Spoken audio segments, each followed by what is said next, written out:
We have a new section that we're going to be looking at. It's going to be functional dependencies and normalization for relational databases. We're going to go over an introduction. What is database design?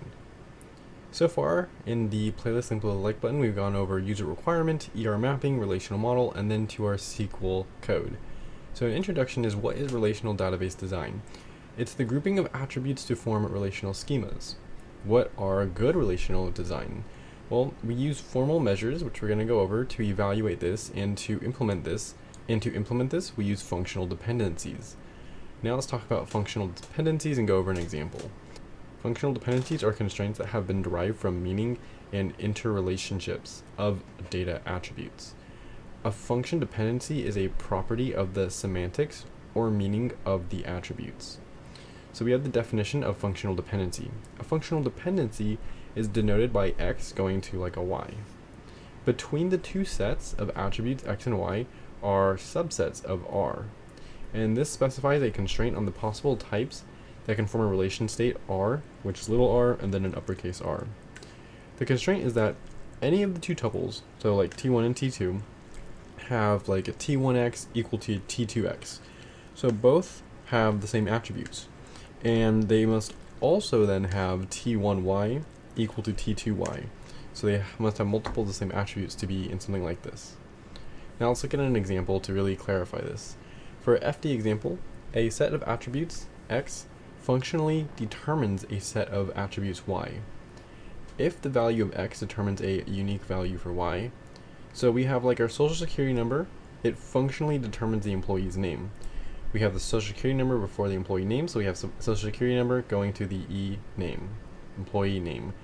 And so we're going to have attributes inside of these tuples. Each one of these lines is like a tuple, a row, and these have to be the same for the social security number to the E name. So that's how that would work. And then we have our notation of functional dependencies. So x going to y. It's a function dependency from x to y. Y, again, is a functionally dependent on x. So y depends on x. X's are independent. X is the left-hand side of our functional dependency, and y is the right-hand side of our functional dependency.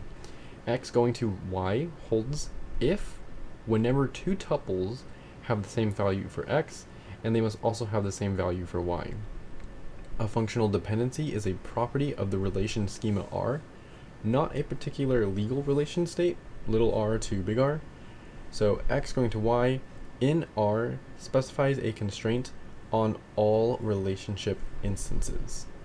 So an example of this is going to be the following. We are going to have our social security number, and it determines the employee name. So if social security number determines employee name, we have our social security number going to our E name. Now, we can have multiple things on our right side that we want to check for our Y. So let's say we have a project number. It determines the project name and project location. So this project number is going to give us the project name and project location. Likewise, on the left side, this would also work. So an employee SSN and project number determines the number of hours per week that the employee works on the project. So if we have our social security number, and then we have the project numbers, it's going to show us the hours. And that's how we would look at our notation of functional dependencies, how we can have multiple for our x's and for our y's, and just the basic definition of it. Next, we're going to do some infer additional FDs, and we're going to go over more examples, but those will be in the playlist linked below the like button.